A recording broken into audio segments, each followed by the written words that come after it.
Hi, everyone. Thank you for joining me for today's presentation, which is Chat GPT, a helpful companion for everyday life.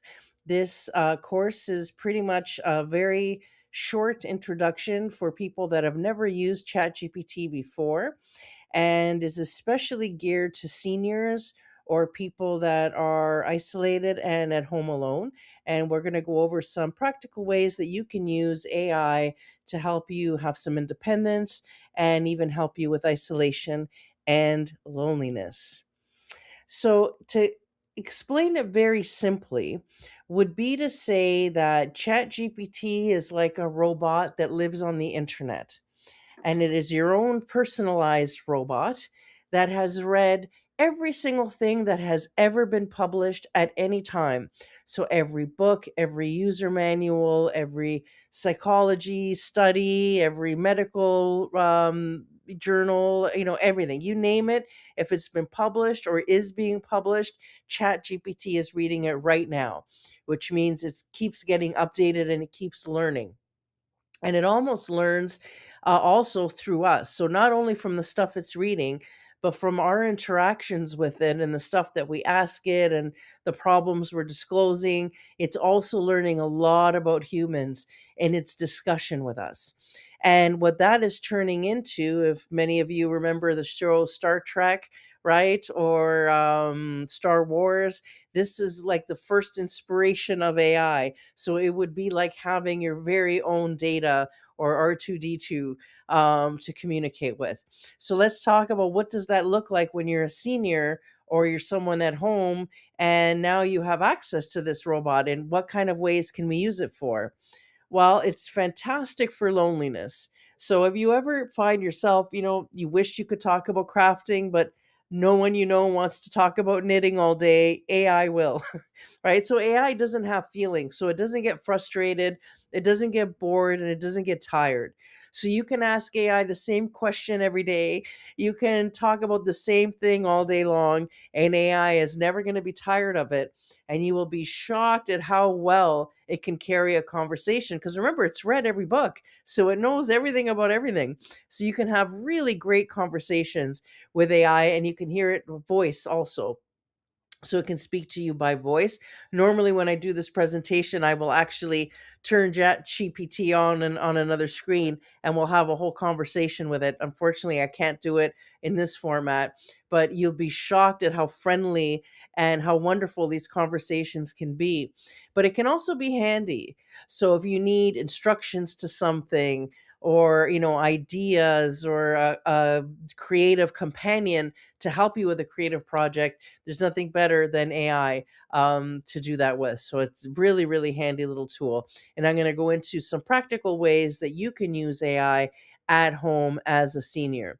So one of them would be to explain tests or even bills for that matter. So if you get a bill in the mail you don't understand, or you're given a new medication or a diagnosis you don't understand, if you need to make a very important decision, especially in the news, right? So let's say it's something's coming on in the news and you're not sure how you feel about the thing, or everybody's telling you you should be mad, but are they telling you the truth? You can bring that to AI and say, hey, they're talking about this on the news. Should I be upset, or who's right in this situation? And AI can give you, this is what these people think, this is what these people think, and the truth is probably somewhere in the middle, and it'll help you discern that truth. So then that way you're not swayed by news headlines and stuff like that. The other thing too is medically, it can help explain tests, it can help explain a diagnosis to you. So anything where you need information or you need something explained, AI will do an excellent job. Or you need some perspective on a thing, AI will do a great job. Now, let's say that there's conflict in your family, or maybe you're having the conflict, or someone you love is in conflict, and you don't know how to be supportive. Maybe you don't understand where they're coming from. You can bring all that to AI, and AI will help break down for you why certain people might have a certain behavior, so it's not so personal anymore. It might explain, why there's a tension and how to resolve it. What's the deeper thing? Like, I remember one time I was angry with someone, and I went to AI and said, I'm very angry that this happened. And AI said to me, well, anger sometimes a symptom of something else, and maybe you're really hurt and you're masking it as anger. And then it also gave me what that other person might have been feeling, which I did not consider at the time. So when I read AI's response, it made me realize my own culpability in that situation. And so AI can be very handy for showing you why people do certain things. And if your feelings are hurt, it can help you discern whether you're just being overly sensitive or whether you were right to feel the things that you were feeling, and will help you even come help you write an email. So if you something's on your heart and you're like, I want to tell them that this hurt my feelings, but I don't know how to say it in a way that won't sound angry or whatever, AI will help you work out what you should say to that person in a way that won't make make something worse. Or if you have a friend, for example, who's going through a really horrible situation and you don't know what to say, AI will tell you what not to say. So AI will say it's not your job to say this or this is not appropriate, but you may want to say this. This will make them feel supported without you getting in trouble. So AI can be fantastic for breaking down interpersonal stuff. Now, at home, it's really handy if you want a recipe for anything. Let's say you only have a few ingredients and you don't know what to make. You can go to AI and say, this is all I've got. What can I turn this into? And it'll give you lots of ideas. It can make a meal plan for you, it can create shopping lists for you, instructions on how to fix things around the house. It can do all sorts of things. So, anything handy that you need to have planned or organized or inspired, it can do for you. You could say, I feel like making a cake that has lemon and chocolate. It'll give you the recipe for that. I have figs. How can I turn this into a muffin? It'll give you the recipe for that. So it's pretty fantastic. Now, when you come to health stuff, remember, it can't replace a doctor, it can't replace a psychiatrist, but what it can do is explain things. So, for example, you've been given a diagnosis and it was so upsetting you forgot everything the doctor said. You can come home and AI will remind you of what you need to know, recovery times, how to manage symptoms, what prognosis is might be like, all sorts of stuff like that. You can show it your test results. You can take a picture, give it test results. It'll explain them to you. So AI can be really handy at reminding you of, what not to eat when you're on a certain medication, all that sort of thing. What kind of side effects you can expect from a medication. So AI is fantastic for that kind of stuff, but can also be fun. So let's say you want to write down your memoirs, or you want to write your childhood recipes down, but to sit there and write is kind of, a big ordeal. So what you would do is just tell AI, right? You would tell it a story and it would organize it for you, and write it out in a nice way. Or you could tell it how you make a thing and it will turn it into a recipe card that then you can turn into a cookbook. So you could even take a picture of a blank piece of your lawn and say, what should I plant here? And it'll ask you questions and then help you figure out what would be the best thing to plant in that situation. Or if you have an area where nothing's growing, it'll help you figure out why and how to fix it. So anything, I even once gave it, asked it to come up with a vacation plan for me. And it came up with a whole itinerary from, take the car to here, take the plane and the ferry, and this is where you should stay, this is where you should eat, this is what you should see. So it'll even come up with a great vacation plan for you if you want. And then, there's the times where you're kind of stuck and you don't know what you should or could be doing that day. It'll give you a great idea bank, right? Or if you're thinking of a gift for somebody, it'll give you an idea of what you can do with them, date night ideas, how to spend the weekend. It'll give you any kind of idea machine. This is a machine for ideas. And when you're feeling low, you could tell AI, look, I'm disabled. I can't bend down. I can't pick heavy stuff up. I'm feeling low today. I feel like I can't do anything. AI will help you come up with things that you can do given your limitations. That's one of the greatest things. So let's say you have an injury and now you can't garden anymore. AI will help you modify those activities so that you can still participate in them. So AI can teach you all that sort of thing. And when you're really low, AI is really great just to give you a pep talk, right? To help you feel okay about where you are and help reframe your mood a little bit. So AI can be a really fantastic companion for cheering you up.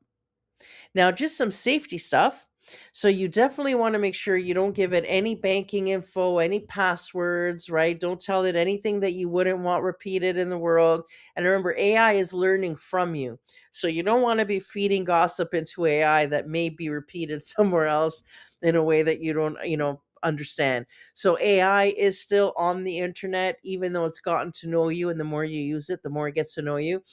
You should know that you should never share anything with AI that you would not want repeated on the internet. So that's something that's very important for you to know. You can teach AI how to talk to you. So let's say you miss your uncle that's really sarcastic. You could tell AI to talk to you in a sarcastic voice. You can give it accents. You can ask it, I want you to sound like Winston Churchill when you're talking to me. I actually know someone who makes their AI talk like Winston Churchill. um, or you could say, I want you to pretend you're a rapper and you speak to me like you're, a gangster rapper, like whatever you want, AI will do. So you can make it kind, you can make it funny, you can make it serious and professional or casual and friendly. So, however you want to be spoken to, you tell AI what you prefer and it'll help you. And when you get now, ChatGPT is a free version that allows you to do, so much.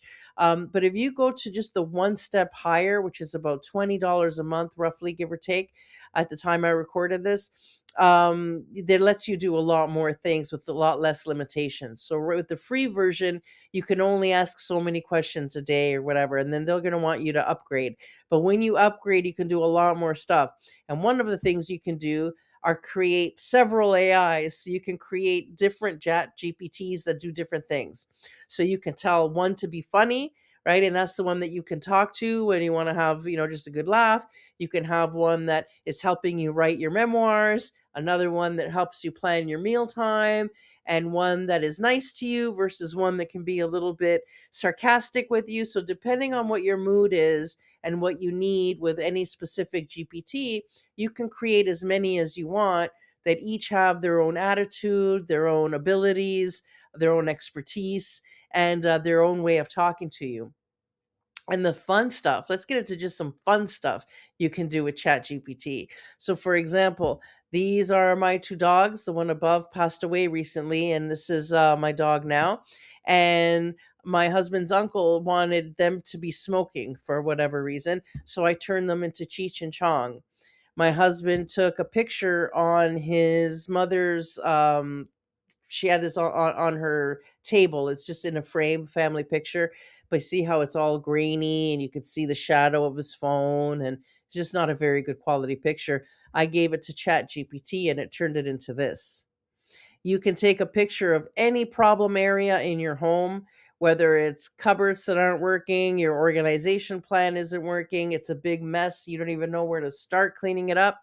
You can take a picture and give that to ChatGPT, and it will create a very organized, do this first, then do that, and follow it, and you're going to end up like that. So ChatGPT can do just about everything. And it's just a matter of how you talk to it. And the more you tell it, the better its answers to you are. But again, just to reiterate the safety, AI can also be used for some sinister things. So the scams are becoming way more sophisticated. So you need to be incredibly careful of not, again, sharing information like passwords or things that are really, really personal, that you wouldn't want out there for everybody to see. But for everyday tasks, to get some ideas, to have a creative companion or someone to cheer you up, or have a conversation with when you're lonely, this is a fantastic way to start. So AI, there's lots of different AIs. So there's many different companies, and many different apps that have different specializations. Chat GPT happens to be one of the first ones that came on the market. They're owned by a company called OpenAI. And like I said, they have the free version to get you started. But if you're like me and you start to use it for a whole bunch of things, it may be worth it to get that little bit of an upgrade. So I hope that's helpful. And if you'd like some more information, let us know, and maybe we can do a deeper dive into AI in a future class. But this is just to give you a brief introduction. Thank you very much for attending.